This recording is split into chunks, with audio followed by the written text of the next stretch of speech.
राधा माधव कुंज बिहारी, राधा माधव कुंज बिहारी। जय गोपीचन वल्लभा गिरिवरधारी,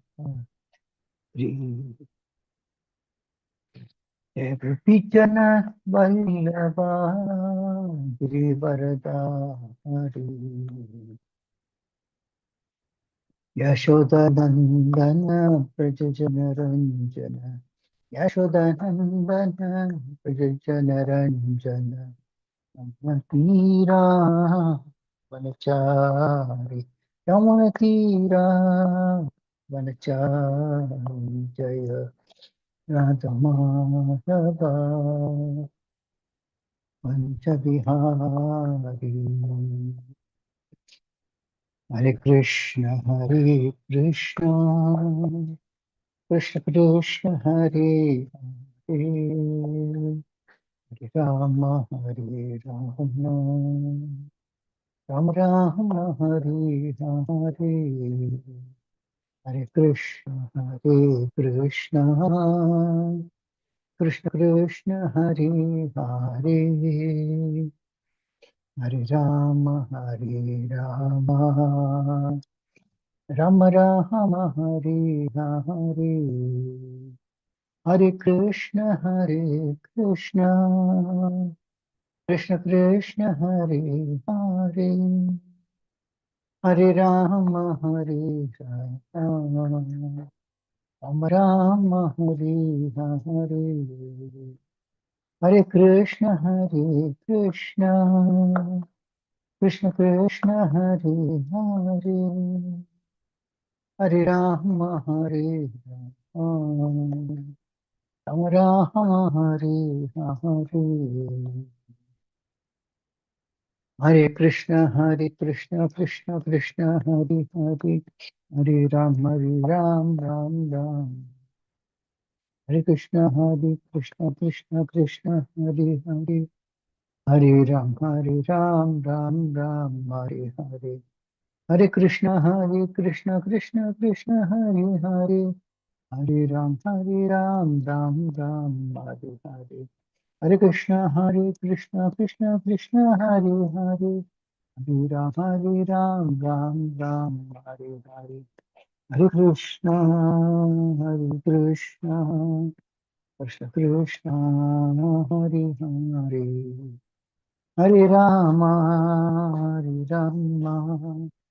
राम राम हरे हरे, जय प्रभुपदा, जय प्रभुपदा, जय प्रभुपदा, श्रील प्रभुपदा। जय ओम विष्णु भगवान जय भक्ति अष्टोत्तर सदस्य इसमें विशेष भक्तिवेदांत स्वामी श्रील प्रभुपाद की जय, इस्कॉन संस्था का जय श्रील प्रभुपाद की जय। जय ओम विष्णुपाद परमहंस परिव्राजक अष्टोत्तर सदस्य इसमें जीवन विषय भक्ति सिद्धांत सरस्वती गोस्वामी महाराज प्रभुपाद की जय। जय ओम विश्वपाल लकोर किशोर दास महाराज की जय। जय ओम विश्वपाल सच्चिदानंद श्री भक्तिवेदांत ठाकुर की जय। जय ओम विष्णुपाद वैष्णव सार्वभौम श्री जगन्नाथ दास महाराज की जय। जय श्री रूप सनातन भट्ट रघुनाथ श्री जी गोपाल भट्टदास भूषण प्रभु की जय। नामाचार्य श्री दास ठाकुर की जय। प्रेम से कोई शिक्षण चैतन्य प्रभु नित्यानंद श्री अद्वैत शिव साधि गौरी भक्त वृंद की जय। श्री राधा कृष्ण गोपिन श्याम कुंड राधा कुंड गिरि गोवर्धन की जय। श्री माय धाम की जय, श्री धाम की जय, गंगामई की जय, मनमई की जय, भक्ति देव की जय, तुलसी देव की जय, आनंद कोटि वैष्णव वृंद की जय, श्री हरनाम संकीर्तन की जय, ग्रंथ श्रीमद् भागवतम की जय, इस्कॉन मत गुरुवंद की जय, समाज भक्त वृंद की जय, गौर प्रेमानंद देव हरि हरि बोल, और गौरीष्ट देव संबल, सर गौरीष्ट देव संबल, सर गौरीष्ट देव संबल, सर गौरीष्ट श्री गौरंग, ऑल गोष्ठ श्री प्रभुपाद की जय। ओम नमो भगवते वासुदेवाय, ओम नमो भगवते वासुदेवाय, ओम नमो भगवते वासुदेवाय। नारायणं नमस्कृत्य नरं चैव नरोत्तमं देवीं सरस्वती व्यासं ततो जयमुदीरये। नष्टप्रायेषु पत्रेषु नित्यं भागवत सेवया Bhagwati उत्तमश्लोके भक्तिर्भवति नैष्टिकी। Hare Krishna, welcome all to today morning, Friday morning Srimad Bhagavatam class. Today we are discussing from Srimad Bhagavatam, Canto 4, chapter 17, text 25. Amusham Shutparita Paritanam Artanam Paridevitam Shamayishyami Mathan hai Vinnayastava Dasa. Amusham Shutparitanam Artanam Paridevitam Samayishyami Mathan hai Vinnayastava Dasa. Amusham Shutparitanam Artanam Paridevitam Shamayishyami Madbhane Vinnayastamedasa. Now, with the help of my arrows, I shall cut you to pieces, and with your flesh satisfy the hunger-stricken citizens who are now crying for want of grains. Thus, I shall satisfy the crying citizens of my kingdom. Purport Srila Prabhupada ki jai. Here we find some indication of how the government can arrange for the eating of cow flesh. It is here indicated that in a rare circumstance, when there is no supply of grains, the government may sanction the eating of meat. However, when there is sufficient food, the government should not allow the eating of cow's flesh just to satisfy the fastidious tongue. In other words, in rare circumstances, when people are suffering for want of grains, meat eating or flesh eating can be allowed, but not otherwise. The maintenance of slaughterhouses for the satisfaction of the tongue and the killing of animals unnecessarily should never be sanctioned by a government. As described in a previous verse, cows and other animals should be given sufficient grass to eat. If despite a sufficient supply of grass, the cow does not supply milk, and if there is an acute shortage of food, the dried up cow may be utilized to feed the hungry masses of people. According to the law of necessity, first of all, human society must try to produce food, grains, and vegetables. But if they fail in this, they can indulge in flesh eating. Otherwise, not. As human society is properly structured, there is sufficient production of grains all over the world. Therefore, the opening of slaughterhouses cannot be supported. In some nations, there is so much surplus grain that sometimes extra grain is thrown into the sea, and sometimes the government forbids further production of grain. The conclusion is that the earth produces sufficient grain to feed the entire population, but the distribution of the grain is restricted due to trade regulations and a desire for profit. Consequently, in some places, there is a scarcity of grain, and in others, profuse production. If there were one government on the surface of the earth to handle the distribution of grain, there would be no question of scarcity, no necessity to open slaughterhouses, and no need to present false theories about overpopulation. Omakyanati Mirandasya Anandana Shalakaya Chashutmaltam Vena Tasmai Shri Gurave Shri Chaitanya Manopishtam Stapitam Ena Bhutale Swayam Bhupaktamahim Nadati Swapadantikam Vandeham Shri Guru Shri Udavadakamalam Shri Gurun Vaishnavam Shri Rupam Sakriyatam Sagana Raghunatanitam Tam Sajivam Sadvaitam Savadutam Paritan Saitam Krishna Chaitanya Devam Shri Radha Krishna Padan Sagana Lanta Shri Vishakanditam He Krishna Karuna Sindhu Dinabandho Jagatpati Gopisha Gujika Kantara Kanta Namostute Taptakanchana Gaurangi Radhe Davaneshwar Vishwanasthe Padmami Haripriye Pancha Kalpatarubhyascha Kapasudhubhye Vichapatitanam Pavanebhyo Vaishnavebhyo Namo Namaha Jai Shri Krishna Chaitanya Prabhu Nityananda Shri Advaita Gadadhar Shivasadi Gaura Bhaktavinda Hare Krishna Krishna Krishna Hare Hare Hare Ram Ram Hare Hare Muham Karuvachalam Pangam Navedi Grim Shri Guru Devatarna Paramandamadam Shri Chaitanya Vishwaram.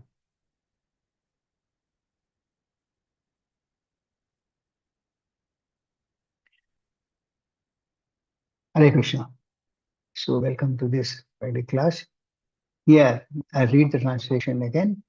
Now with the help of my arrows, I shall cut you to pieces and with your flesh satisfy the hunger-stricken citizens who are now crying for want of grains. Thus I shall satisfy the crying citizens of my kingdom. So connect to the previous slokas. When Prithu Maharaj was enthroned as the king, there was shortage of grains and the citizens were all hungry. So they offered many prayers glorifying the king, and that the king is also Shaktiya Vesha Avtara. And we saw that the earth did not give grains, and the citizens were actually crying for want of hunger. crying due to hunger. So in this sloka, Prithu Maharaj chastises Mother Earth, saying that if she doesn't produce grains, he will cut her to pieces, and with that flesh, he will satisfy the hunger of the crying citizens. Now, we must understand it. The subject might look a bit controversial, but it's very clear and direct. Now, the Lord actually creates and gives all the necessities for mankind to survive, like water, grains, rain, etc., so that mankind need not have to struggle for existence. Bhagavad Gita also mentions about how the performance of yajna, uh, rain comes, and when there is adequate rain, then grains are produced. Now, in this case, there is a different situation, which we will see. Mother Earth, that is Bhumi Devi, has hidden the grains, which we will see in the next few slokas, because a lot of people who hoard grains for want of profit, they have hidden the grains. And this happened at the time of Prithu Maharaj's father, that is King Vena's reign. King Vena stopped all sacrifices, and people were unhappy. And, the grains were hidden by thieves and rogues.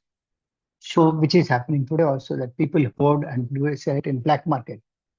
But it is a duty of a king to ensure that there is adequate supply of grains at all point of time, because otherwise the citizens would be hungry. And the primary duty of a king, Kshatriya, is to, Kshat means to protect, and protect all citizens who are born in that kingdom, whether mankind or animals or birds, everybody. We'll look at some of the examples today. If the citizens are satisfied materially and they take up the path of spiritual, if there is no food, if they are asked to take up devotional service, nobody will be interested. So the citizens, king's primary duty is to ensure that they have adequate food so that they don't have to remain hungry. And then the next duty of the king is to ensure that the citizens follow their dharma, and that is the king's responsibility. Now, sometimes shortage of grains happen. Sometimes untimely death also happens. And the understanding is that there is something wrong in the ruling of the king if these unusual things happen.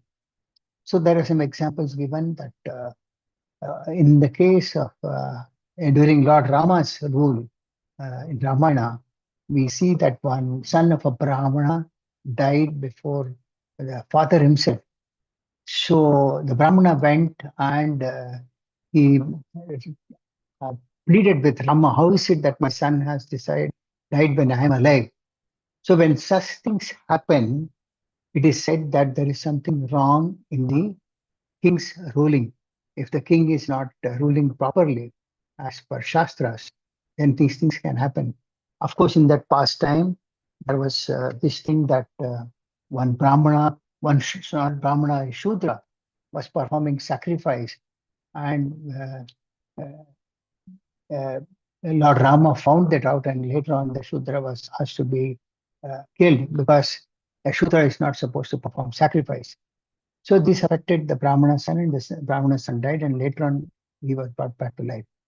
So there is a similar example in some of the scriptures also, where there are 9 children of a Brahmana died, and the Brahmana immediately approached the king and said that you are not following the rules and regulations. That's why all my 9 sons have died. The king, the Brahmana was in fact accusing the king for not able to take care. So the point is that the king is supposed to protect all the citizens by ensuring that uh, their basic necessities are provided, and at the same time, they all follow the Varnasrama Dharma, and the ultimate purpose of Varnasrama Dharma is to see that everyone becomes spiritually inclined and they all go back to Godhead. That is also the duty of a king. And if he doesn't do that, then he takes the sinful reactions of all the citizens. So these are the basic duties of a king related to today's verse. Now, the king has got necessary powers because he's empowered by the Lord to arrange whatever things are required for the citizens. And by following the regulative principles and by observing all the rules of the Shastras, the king is able to mitigate all the shortages. The king can even direct rain, uh, uh, Indra, to provide sufficient rain, so that killing is all that powerful. Now, there are some references not from the Shastras, from the technical point of view, that killing an animal is a very gross, sinful activity. And production of meat uh, requires a lot of water. And it is said that it consumes 1 kg of meat production, consumes water which is as good as a man requires for bathing for 1 full year. So that much of water is required to produce 1 kg of meat. Of course, there is no reference to this. This I heard in a class. Now, meat production is not only costly, but also results in very lot of sinful karmic reactions. And as per Shastras, killing an animal is not only sinful, and killing a cow is the most sinful. So eating meat without proper sacrifice is very, very sinful. And today, this particular purport mentions about the cows and other animals being sent to slaughterhouses. That we must understand. Meat eating itself is in the mode of ignorance. So the eighth canto of Srimad Bhagavatam, there is a reference which says the Supreme Personality of Godhead in his instructions of Bhagavad Gita advises Go Raksha, which means cow protection. The cow should be protected, milk should be drawn from the cows, and this milk should be prepared in various ways. One should take ample milk, and thus one can prolong one's own life, develop his brain tissues, execute devotion service, and ultimately attain the favor of the Supreme Personality of Godhead. As it is necessary to get food grains and water by digging the earth, it is also essential to give protection to the cows and take nectarian milk from their milk bags. So cows are meant to give adequate milk, and this milk cows give if when the calf is brought in front of them and the cow, out of her love and affection, the milk bags overflow with milk, and then the calf takes what is required, and then the balanced milk is distributed. That is the correct system. Nowadays, they do a lot of artificial procedure of taking out the milk, which itself is sinful because it gives a lot of pain to the cow. Uh, so this particular purport says that cow should be protected, and then when one takes that milk of the cow, then what happens is that it develops brain tissues which give impetus for spiritual development, because spirituality has got a lot to do with brain, not physical, and that brain tissues develop if one takes cow milk. And that is why it is said that cows should be taken care of and protected. And it is the duty of a person in human form of life to understand that all the living entities have pain, and when they are killed, the pain increases very much at the time of being killed, and it gets transformed to others who are involved in the killing. That means when one is killing an animal, uh, the pain which the animal suffers at the time of killing, it gets transformed to the person who is killing. This is one important point from this purport. Then there is also a quote in the first canto of Srimad Bhagavatam, which says that spiritual regulative principles do not allow a man to slaughter weaker animals on one side and teach others peaceful coexistence. If man does not allow other animals peaceful coexistence, how can he expect peaceful existence in this human society? So we must understand from this that if we at all establish, if we at all expect peace in the society, that can happen only if the slaughtering of animals is stopped. So in this purport, it's very clear that if man does not allow proper peaceful existence along with animals, then he cannot expect peace in the human society. That means all the animals which are created by Lord have got to be protected. Now the animals may kill one another. That is a different story. This story, it's a jivo jivas jivana. But a man cannot kill other animals. In fact, there is a pastime about King Sibi, which I'll come to very shortly. So, if at all we expect peace in the society, then one must stop killing animals for sense gratification, not otherwise. Then, sometimes to establish dharma, a king may have to resort to killing. For example, Krishna inspired Arjuna to fight in the battle of Kurukshetra to establish dharma. Also, there is a pastime where it is said that when Lord Parshurama was there, at that time there were many kings who were very atheistic and they were indulging in a lot of sinful activities. So Parshurama killed 21 generations of kings, and when he found that they were all unruly kings in the kingdom. So in such cases, killing can happen. Now there is a pastime in Srimad Bhagavatam about one of the kings named King Sibi. I don't know how many of you have heard this pastime. This King Sibi was a great friend of another king called Yayati, who is also very popular in Srimad Bhagavatam.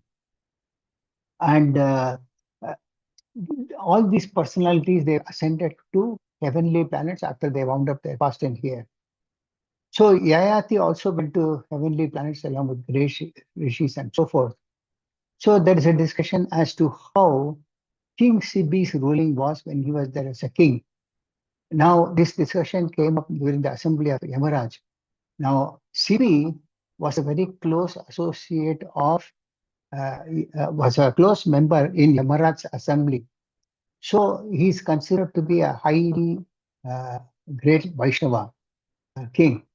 So, in this past time, what happened was, when he was ruling the kingdom, uh, a dove means a pigeon, came to him and said that I'm being chased by this eagle. So please protect me. Now the king's duty is to protect everybody in the kingdom. Now, if you see, we see that eagles hunt lower species of animals. Uh, they may kill a rat, they may kill a lizard, whatever it is. But in this case, a pigeon came to the king and said that this eagle is chasing me. Please protect me. And it took shelter on the lap of this Maharaj Sibi. And the eagle actually asked for protection.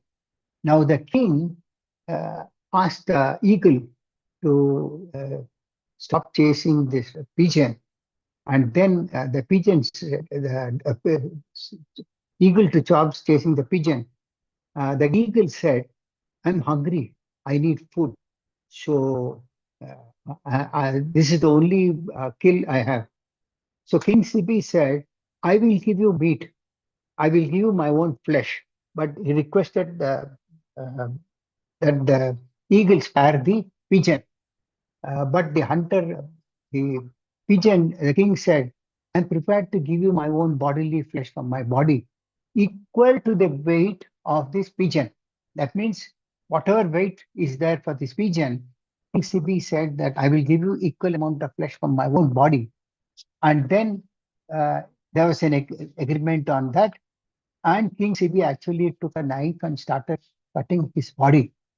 Now, there was a balance in which the pigeon was kept to take how much of flesh is required from the king's body. So the pigeon was kept in one part of the balance. On the other side, King Sibi was cutting flesh from his own body and he was cutting it out.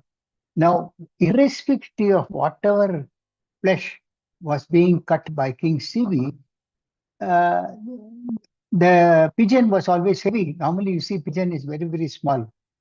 Uh, but the pigeon's weight was not coming down at all. Every time the pigeon was becoming heavy, the more flesh King Sibi was putting, the more the pigeon was becoming heavy. And then Sibi was prepared to give his own life uh, for this purpose. He said, now I will sacrifice my life for the protection of this pigeon. And that is when the demigods revealed themselves Uh, uh, the pigeon was Agni, demigod Agni, and the eagle was demigod Indra. So they wanted to test because King Sivi was known very much for his charity, because he was always he protected everyone in the kingdom. So actually, they wanted to see a test Sibi's charity. So they performed this pastime, and finally, when they revealed, they understood that yes, Maharaj Sibi was a great personality. In fact, there is another place there's a mention that he sacrificed his own son for the satisfaction of the human beings in his kingdom. So it is said that Parikshit Maharaj was to become another Sibi in terms of charity and protection. The point is that the king's duty is to protect all the citizens, that includes Praja. Praja means all that who have taken birth in the kingdom. Then there is another quote in Srimad Bhagavatam itself. I have not taken the sloka for want of time, which says, one should not become a king, one should not become a father, mother, or a spiritual master unless one can deliver their dependence from the cycle of birth and death. And this can happen only if the leader makes the dependents devotees of the Lord, by which they become free from the cycle of birth and death. So it's a very great responsibility to take up as a father or a mother or a spiritual master or a king, because they have to deliver their dependents. That's why it is said that they should be ensure that their dependents become devotees of the Lord. In fact, during Srila Prabhupada's time, he said that all the judges, when they give judgment in the court, they should keep judgment keeping the instructions of Bhagavad Gita. And also, he said all the leaders of the government should come to the temple and participate in Sankirtan. This is what Srila Prabhupada's vision was. Of course, it was not fulfilled, but I believe in some places it is still it is there being followed. Who understand the importance of spiritual life. Then there is another example in first canto of Srimad Bhagavatam. It says that horse sacrifice or a cow sacrifice are performed by Vedic regulations only and should not be misunderstood as a process of killing animals. But what happens is that when a sacrifice is performed, the animal that is offered the yajna becomes rejuvenated to a new span of life by transcendental power of chanting the Vedic hymns, if properly chanted. That means when the Brahmanas used to chant the mantras, an animal used to be offered in sacrifice, which is generally an old animal. By chanting that mantras, the animal gets a new life. And there is another quote which I will also give, where the sacrificed animal gets a human form of life. So this was the purpose of animal sacrifice, not killing for sense gratification. So this was given quote to by Srila Prabhupada to mention that all the mantras that are given in the Vedas are all practical and truth and real. And this is a proof that rejuvenation of the sacrificed, regarding the rejuvenation of the sacrificed animal.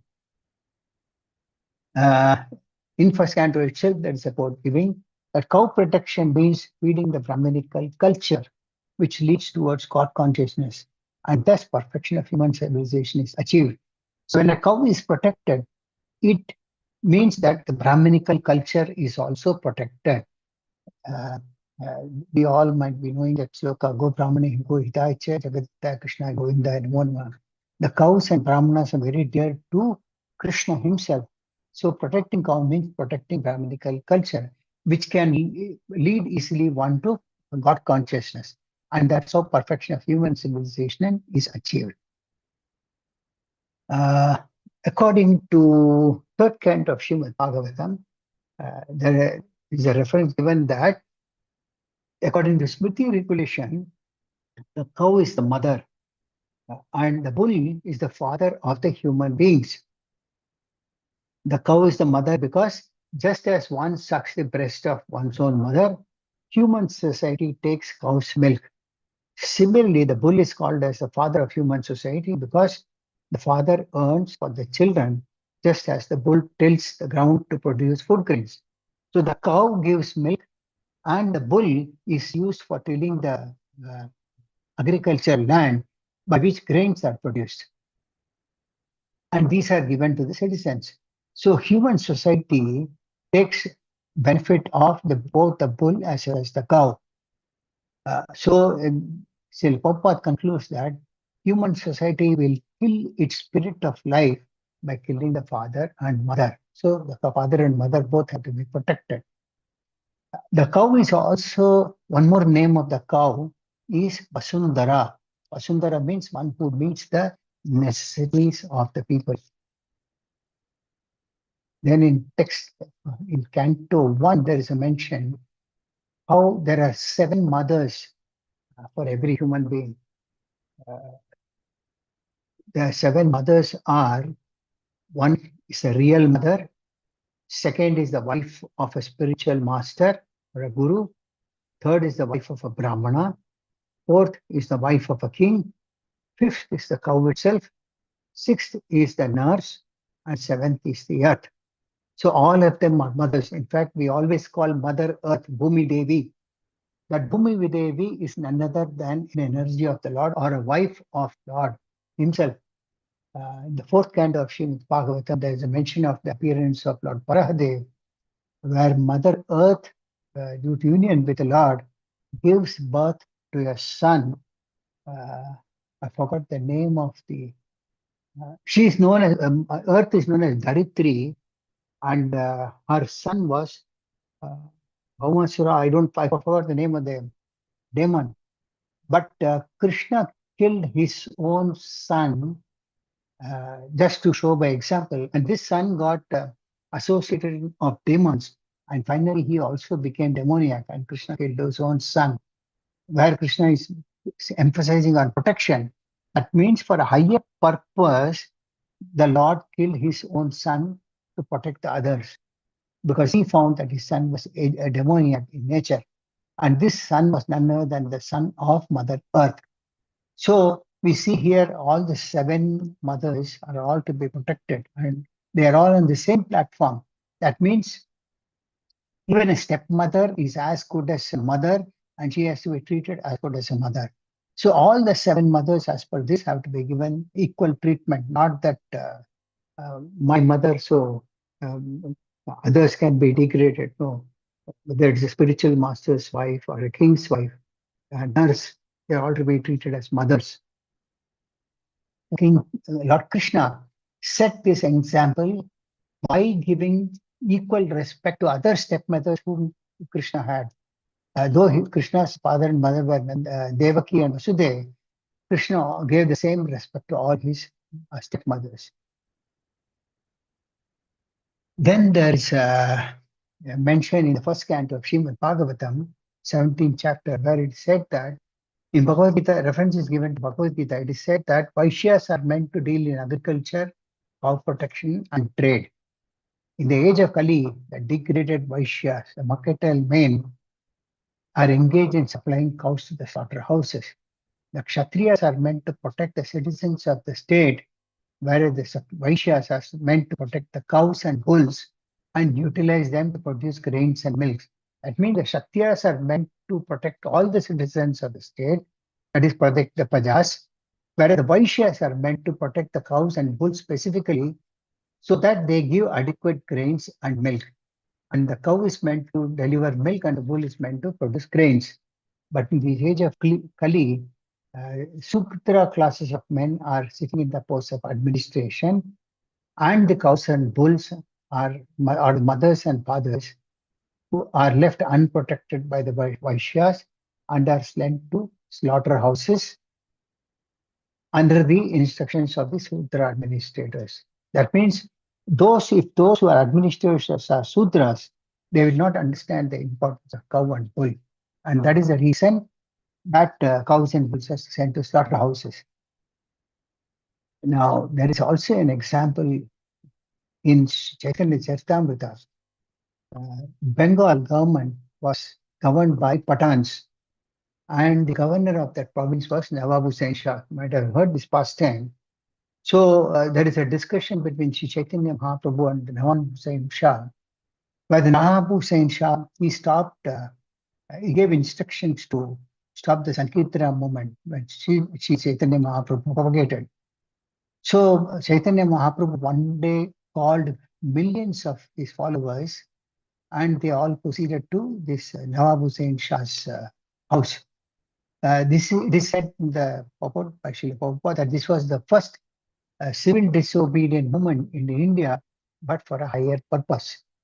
So they organized a huge portion of 100,000 men with mridangas and kartalas and all those things.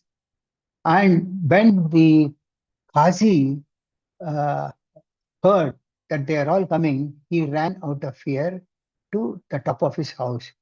But the great crowds who assembled, they wanted to set fire to the house of the Qazi. But the Lord said, no, you first we have to demonstrate peacefully. We should always discuss peacefully. So Mahaprabhu went to Chand Kazi's house, and then the Kazi came down from the top. He tried to pacify the Lord, knowing that the Lord was very angry. He tried to pacify the Lord, saying that Nilambar Chakravarti, who was Mahaprabhu's father, was as good as an uncle for Chand Kazi. He said Nilanjan Sachi Devi is the mother of Nima Pandit, was his own sister, like his own sister. So Nilambar Chakravarti is like my uncle. So Chand Kazi asked whether his sister's son, that is whether Chaitanya Mahaprabhu, could get angry at his own uncle. That means Chand Kazi was mentioning himself as uncle of Mahaprabhu. He said, how can an uncle get angry on his own nephew? So Mahaprabhu then replied, and this discussion went on for some time, and the both were discussing based on Shastras. And the Lord Chaitanya Mahaprabhu raised the question of cow killing. And the Kasi, because the Muslims used to slaughter the cows. So Kasi properly answered, saying reference to the Quran. In turn, the Kasi then questioned the Lord about cow sacrifice in the Vedas. There is mention of cow sacrifice in the Vedas. So Mahaprabhu then explained that cow killing is permitted in a sacrifice as per Vedas for the purpose of rejuvenating the older cow into a younger cow by the power of the Vedic mantras. But in Kali Yuga, there is no such sacrifice possible because there are no suitable brahmanas to recite the mantras. So that is why it is prohibited. Then the Kasi was convinced that cow killing was not authentic. Then he agreed upon that, and then the Kasi thereafter declared that no one should stop the Sankirtan movement of Sri Chaitanya Mahaprabhu. And it is said that Kasi's followers are even today followers of the Sankirtana movement of Sri Chaitanya Mahaprabhu. Then we see that in this own Prithu Maharaj pastime, as we will discuss, Mother Earth was hiding the grains within herself because the sacrifices were stopped during King Vena's time. Then, before I proceed further, there's a quote in the 11th canto of Srimad Bhagavatam, which is a quote by Manu himself. Manu establishes all the civic codes and religious principles and etc. so forth. So in regards to killing, he says that when a killing takes place, there's several types of people who are taking the reactions for that. He who gives permission to kill, he who kills the animal actually, he who sells the slaughtered animal, he who cooks the animal, he who administers distribution of foodstuffs, and at last he who eats such cooked animals are all murderers, and all of them are liable to be punished by the laws of nature. That means it is not only the one who is killing an animal suffering for sinful reactions, but all the 6 of them which I mentioned, they all take reactions for the same. That is why Srila Prabhupada mentioned that if we are not able to create a human being, we have no right to kill a living being by our own whims and fancies. So for animal eaters, he said that scriptures have given some restricted animal sacrifices only, and such sanctions are there just to restrict the opening of slaughterhouses and not to encourage animal killing. And there it is mentioned that if an animal is sacrificed for that particular animal is promoted then to the human form of life after being sacrificed in the altar.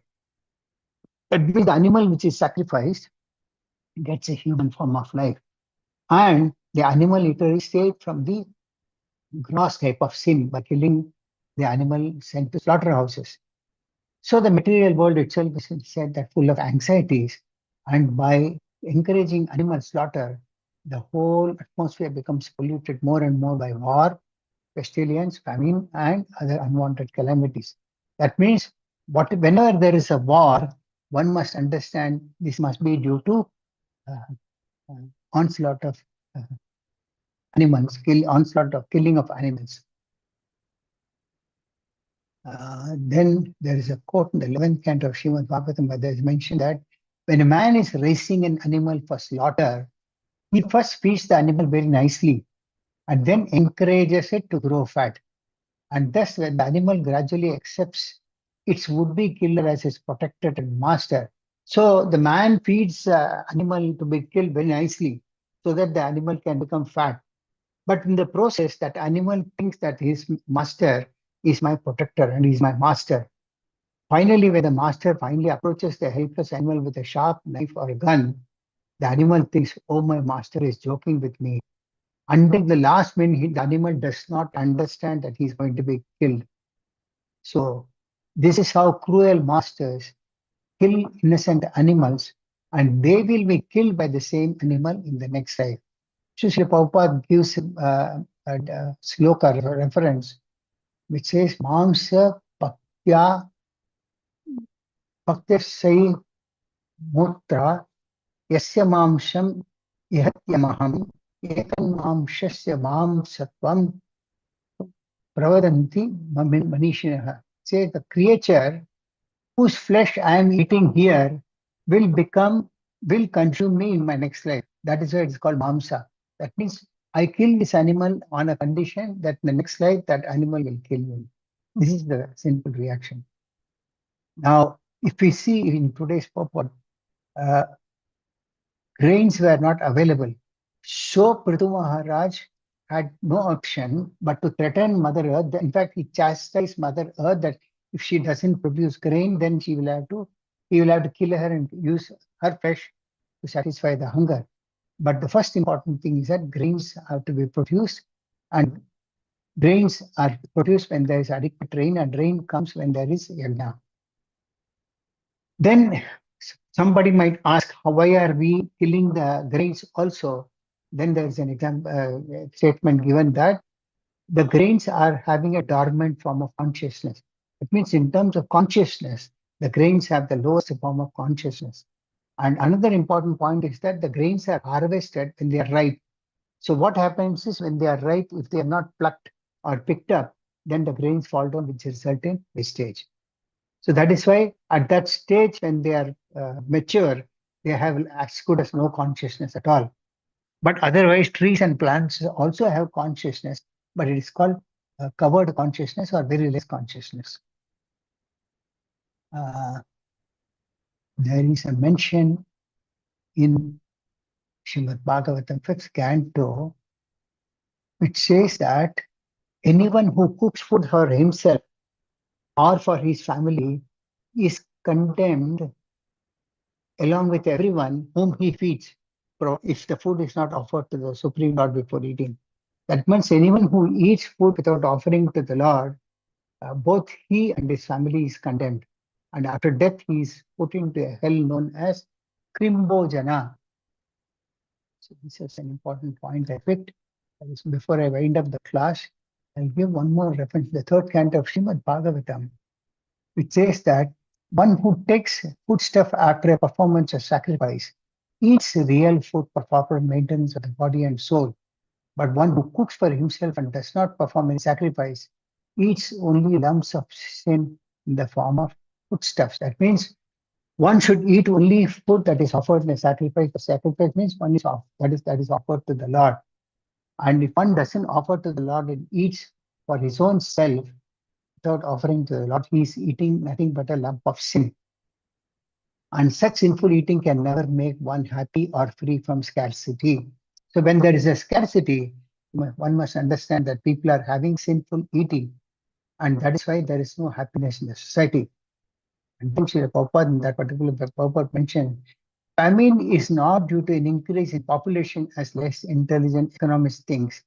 When human society is grateful to the Lord for all his gifts for the maintenance of living entities, then there is certainly no scarcity or want in society.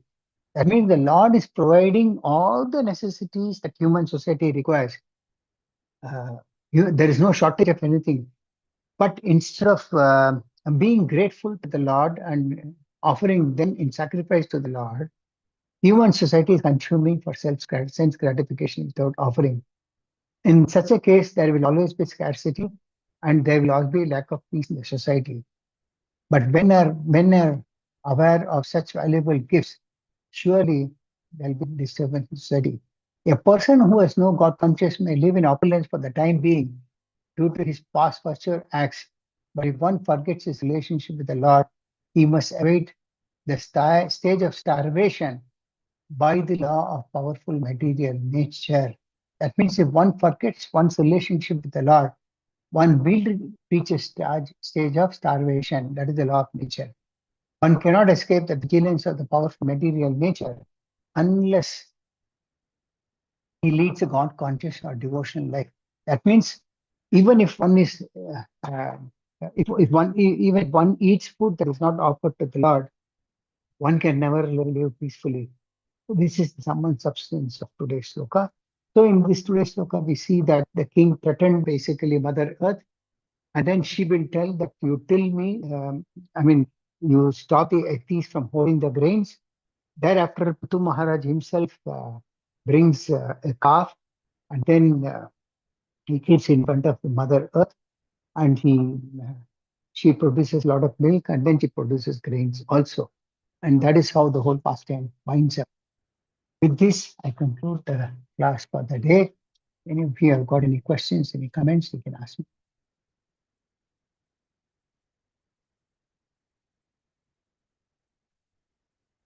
Hare Krishna Prabhu, Danda Pranam. Danda Pranam, Prabhu. Yes, Prabhu. Thanks for very wonderful class, Prabhu. Thanks a lot.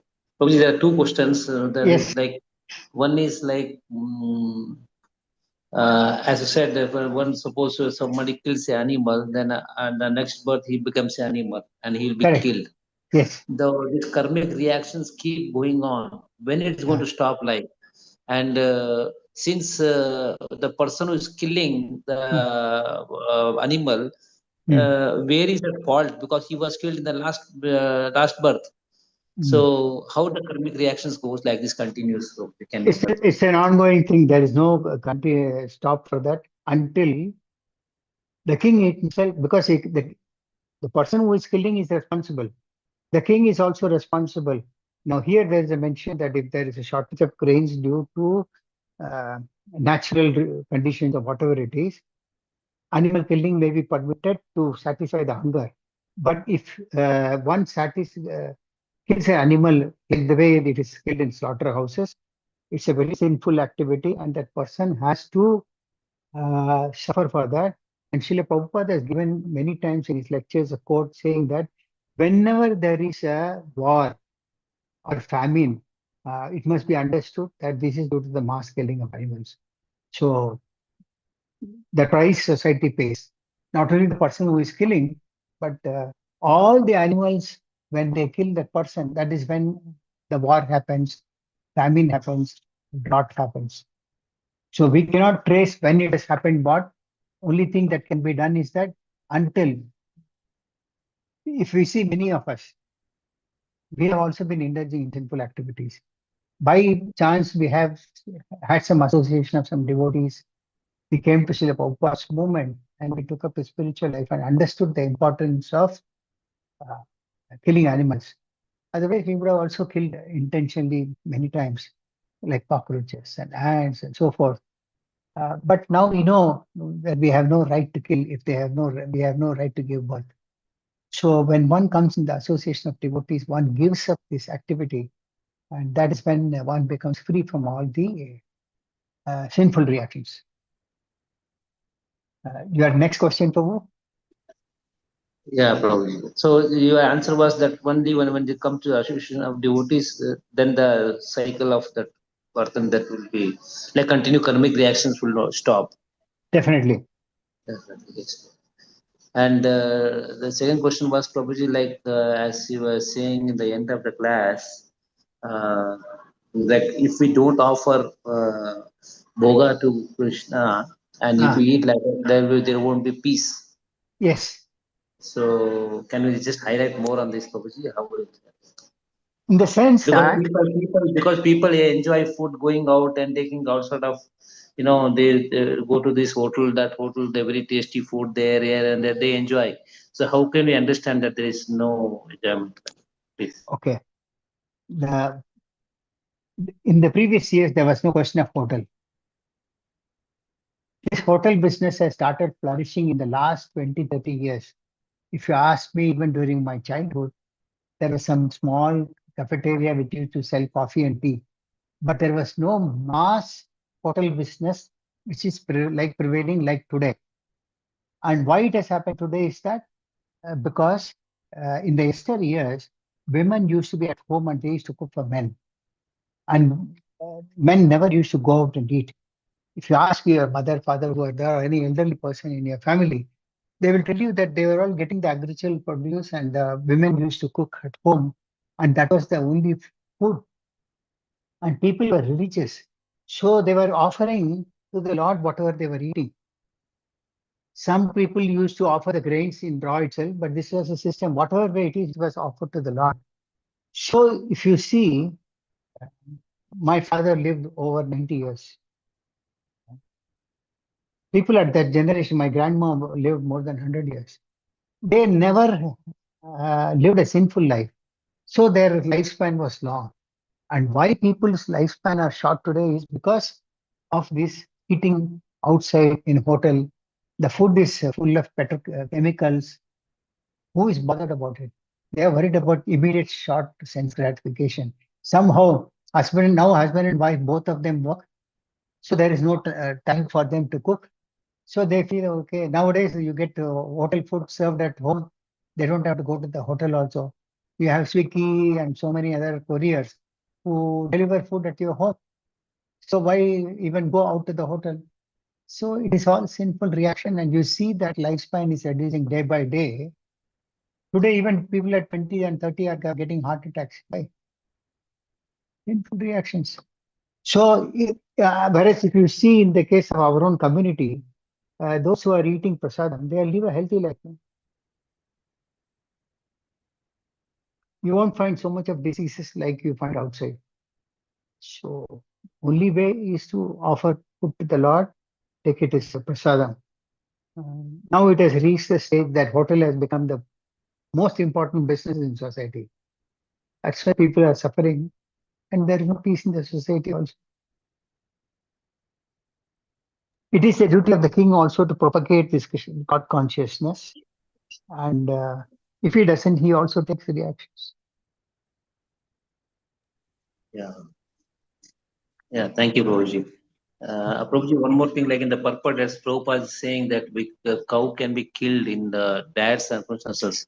Mm. So how to understand this, Prabhu? Then people may take the advantage. Yes, there is shortage of chicken, there is shortage of sheep, mutton, so we have to kill cow like that. So how Uh, to? and that is why it is necessary that one must always refer to Shastra before doing anything. Now, Srila Prabhupada very clearly says that cow does not give milk anymore, and it is as good as dead animal. It's not able to do anything for itself. So at the time when there's no shortage, if there is a shortage of grains, such a cow can be given in sacrifice, not sent to slaughterhouse. The point in today's purport is animals getting slaughtered in the slaughterhouse. The cow can be given in a sacrifice by which the cow rejuvenates himself to a human form of life or a higher purpose of life, higher form of life. Either become a cow again or it becomes a human being in the next life. That is done by sacrifice, performing sacrifice. And in Kali Yuga, there's no such Brahmana to recite such mantras and perform such sacrifices. That is why it's prohibited totally. So cow is for the sacrifice, not for the slaughter. I thought they can No, be eaten. No. no. It's very clear in the Purport Prabhu. If you want, I can read it out again. It's No, the very purport I clear. was confused. Prabhu. Just It is very clear. If despite a sufficient supply of grass, a cow does not supply milk, and if there's an acute shortage of food, the dried up cow may be utilized to feed the hungry mass of people. Once again. Therefore, the opening of slaughterhouses cannot be supported. okay. So the diet of cow can be given like A once. cow which is about to die can be Yeah. given in sacrifice, not to Okay. slaughterhouse, not in Okay. slaughterhouse. And performance of such sacrifices is very prohibited in Kali Yuga. Yes. Yes. Yeah. Thank you, Prabhuji. Thanks a lot, Prabhuji. Hare Thank Krishna. you very much. Yeah. Thank you all very much. Srimad Bhagavatam ki jai. Srila Prabhupada.